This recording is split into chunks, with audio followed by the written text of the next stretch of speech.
இந்த காலை ஜெபத்தின் மூலம் உங்களை சந்திப்பதில் மிகுந்த மகிழ்ச்சி அடைகிறேன். இந்த காலை ஜெபத்துல கூட நம்ம ஒரு காரியத்தை குறித்து நம்ம விசேஷமாக தியானிக்க போகிறோம். இந்த வீடியோ நீங்க ஸ்கிப் பண்ணாதீங்க, ஃபுல்லா பாருங்க. நிச்சயமா ஆண்டவர் உங்களோடு கூட பேசுவார்.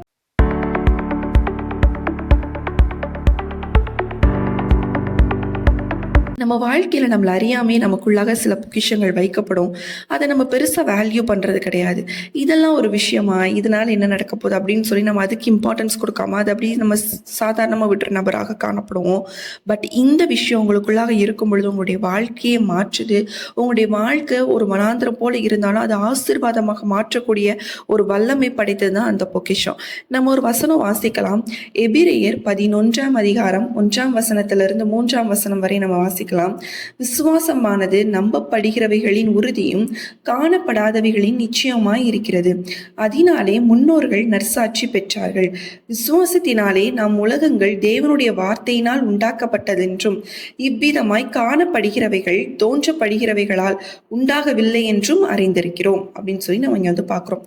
விசுவாசம்னா என்ன அப்படின்னா, படுகிறவைகளின் உறுதியும் காணப்படாதவைகளின் நிச்சயமா இருக்கிறது அப்படின்னு சொல்லி நம்ம இங்க பார்க்கிறோம்.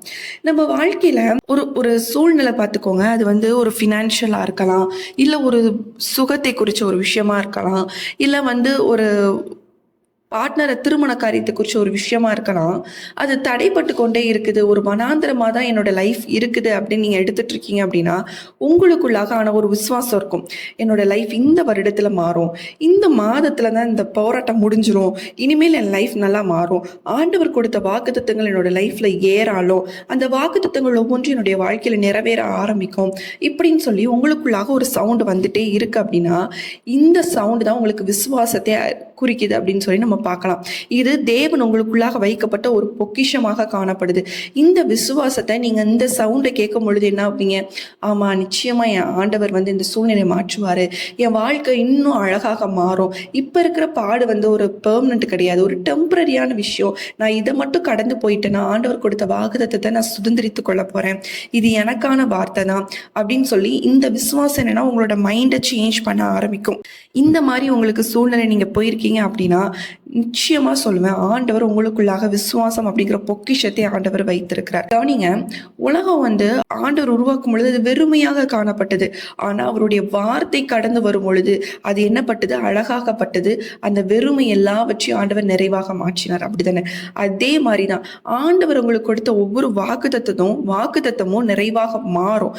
உங்களுடைய வாழ்க்கையில கிரியை செய்ய ஆரம்பிக்கும், அற்புதத்தை செய்ய ஆரம்பிக்கும். அது உங்களுக்குள்ளாக என்னன்னா ஃபர்ஸ்ட் ஸ்டார்டிங்ல விசுவாசத்தை உண்டு பண்ணும். அந்த விசுவாசம் எப்படிப்பட்ட சூழ்நிலை என்ன பண்ணும் அப்படின்னா தடைகளை உடைத்து போடக்கூடியதாக அது காணப்படும்.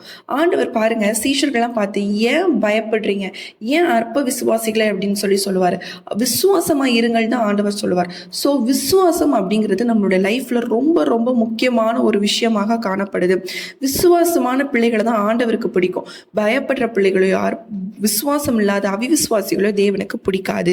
இந்த நாளையும் ஆண்டவர் உங்களோடு கூட பேசி கொண்டு இருக்கிறார். ஒருவேளை நீங்க பயத்தோடு இருக்கிறீங்களா, இல்ல ஒரு கவலையோடு நீங்க இருந்து கொண்டு இருக்கலாம். ஆண்டவர் இன்று அது எல்லாவற்றையும் புறம்பாக தள்ளு, கொடுத்த வாக்குத்தத்தத்தை விசுவாசமாக நீ அறிக்கை பண்ணு, நிச்சயமா உன்னுடைய வாழ்க்கை அழகாக மாறும் என்று சொல்லி ஆண்டவர் சொல்கிறார். என்னுடைய வாழ்க்கையில எடுத்துக்கிட்டீங்க அப்படின்னா, இதே மாதிரி சில நாட்கள்லாம், சில காலங்கள், சில நேரங்கள்லாம் வனாந்திரம் போன ஒரு பாதையா தான் இருக்கும். ஆண்டவர் கொடுத்த வாக்குத்தத்துக்கும் என்னுடைய வாழ்க்கைக்கும் எந்த சம்மந்தமும் இருக்காது. பயங்கர போராட்டமா இருக்கும், நிறைய பாடுகள் நிறைந்த வாழ்க்கையா இருக்கும். ஆனா எனக்குள்ளாக ஒரு சத்தம் கேட்கும், இந்த பாடுகள் உனக்கு நிரந்தரம் அல்ல, இது ஒரு டெம்பரரியான ஒரு விஷயம். ஆனா ஆண்டவர் உனக்கு இப்படிதானே வாக்குத்தத்தம் கொடுத்திருக்கிறாரு, இந்த வாக்குத்தத்தம் நிச்சயமா நிறைவேற்றும், இதிலும் பெரிதானதை காண்பாய் தான் உனக்கு வாக்குத்தத்தம் கொடுத்திருக்கிறாரு. அப்ப இந்த பாடு உனக்கு பெர்மனன்ட் கிடையாது, இது டெம்பரரி தான், இதை விட ஒரு பெரிய ஆசீர்வாதத்தை நீ சுதந்திரித்துக் கொள்ள போற அப்படின்னு சொல்லி எனக்குள்ளாக இந்த மாதிரி சவுண்ட் கேட்கும் பொழுது நான் அந்த விசுவாசத்தை பற்றி கொண்டு, ஆமா, என் தேவன் எனக்காக ஒரு பெரிதான ஒரு விஷயத்தை செய்ய போறார், நான் அதை சுதந்திரித்துக் கொள்ள போறேன், அந்த விசுவாசத்துல ஓடும் பொழுது இந்த பாடுகள் நான் ஈஸியா கடந்து வர ஆண்டவர் என்னுடைய வாழ்க்கையை ஆசீர்வாதமாக மாற்றி இந்த விசுவாசம் எனக்கு ரொம்ப உதவியாக இருந்தது. அதனால் இன்றைக்கு இந்த விசுவாசத்தை நீங்கள் எல்லாருமே பிடித்து கொள்ளுங்க. நிச்சயமாக ஆண்டவர் உங்களுடைய வாழ்க்கை எப்படி வேணாலும் இருக்கலாம், ஆனால் அதை நிச்சயமாக அந்த வார்த்தை நிறைவாக மாற்றும் அப்படிங்கிறதுல எந்த சந்தேகமும் கிடையாது. ஆனால் நீங்கள் பண்ண வேண்டியது அந்த விசுவாசத்தை உங்களுடைய வாழ்க்கையில் செயல்படுத்த ஆரம்பிக்கணும் அப்படிங்கிறத ஆண்டவர் இன்று எதிர்பார்க்குறார். விசுவாசித்தால் மட்டும்தான் ஆண்டவரால் அற்புதங்களையும் செய்ய முடியும். ஸோ அந்த அற்புதத்தை நீங்கள் ரிசீவ் பண்ண ஆரம்பிங்க. நம்ம எல்லாரும் கண்களை மூடி ஜெபிக்கலாம். அன்புள்ள இயேசு சுவாமி, அப்பா, இந்த நேரத்தில் கர்த்தாவே இந்த காலை ஜெபத்திலும் ஆண்டவரே என்னோடு கூட இணைந்து ஜெபிக்கிறோம், ஒருத்தருக்காக ஜெபிக்கிறோம். கர்த்தர் நீர் அற்புதத்தை செய்வீராக, நீர் அதிசயத்தை செய்வீராக, அவருடைய வாழ்க்கையில் ஒரு ஆசீர்வாதம் உண்டாகட்டும்ப்பா. எல்லா தடைகளை கர்த்தர் உடைத்து போடுங்க. விசுவாசத்தை ஆண்டவரே ஸ்தோத்திரம், அவங்களுடைய வாழ்க்கையில் ஆண்டவரே அப்பா வளர விடாதபடி தடை செய்கிற எல்லா கிரியைகளும் அழிக்கப்பட்டு போகட்டும். இயேசுவி நாமத்தினால ஜெபிக்கிறோம். ஆண்டவரே உங்களுடைய பொறுமை, நீடி, அன்பு, தயவு அவங்களுடைய வாழ்க்கையில உண்டாக கர்த்தர் உதவி செய்யுங்க தகப்பனே. ஆண்டவரே மனுஷங்க தெய்வம் அவங்களுடைய வாழ்க்கையில உண்டாகட்டுப்பா. ஒரு அற்புதம் அதிசயம் அவங்களுடைய வாழ்க்கையில நீர் செய்ய போகிறீர். அதற்காக எமக்கு ஸ்தோத்திரம். தாழ்த்தி ஒப்பு கொடுத்து ஜெபிக்கிறோம். இயேசுவி நாமத்தில் ஜெபிக்கிறோம் நல்ல பிதாவே, ஆமேன், ஆமேன். இந்த நாளிலும் இந்த விசுவாசத்தை நீங்க பிடித்துக் கொள்ளுங்க. கர்த்தர் நிச்சயமா உங்களுடைய வாழ்க்கையில அற்புதத்தை செய்வார். இந்த வீடியோ உங்களுக்கு யூஸ்ஃபுல்லாக இருந்துச்சுன்னா கண்டிப்பா கமெண்ட் செக்ஷன்ல சொல்லுங்க. அநேகருக்கு ஷேர் பண்ணுங்க. புதுசா பார்த்துட்டு இருக்கீங்கன்னா நம்மளுடைய மார்னிங் வித் ஜீசஸ் சேனலை சப்ஸ்கிரைப் பண்ணிக்கோங்க. உங்களுக்கு ஜப குறிப்புகள், ப்ரேயர் பாயிண்ட்ஸ் இருக்கும் அப்படின்னா ஸ்க்ரீனில் தெரியக்கூடிய வாட்ஸ்அப் நம்பருக்கு மெசேஜ் பண்ணுங்கள் அல்லது வாய்ஸ் நோட் பண்ணுங்கள். கண்டிப்பாக நாங்கள் உங்களுக்காக ஜெபிக்கிறோம்.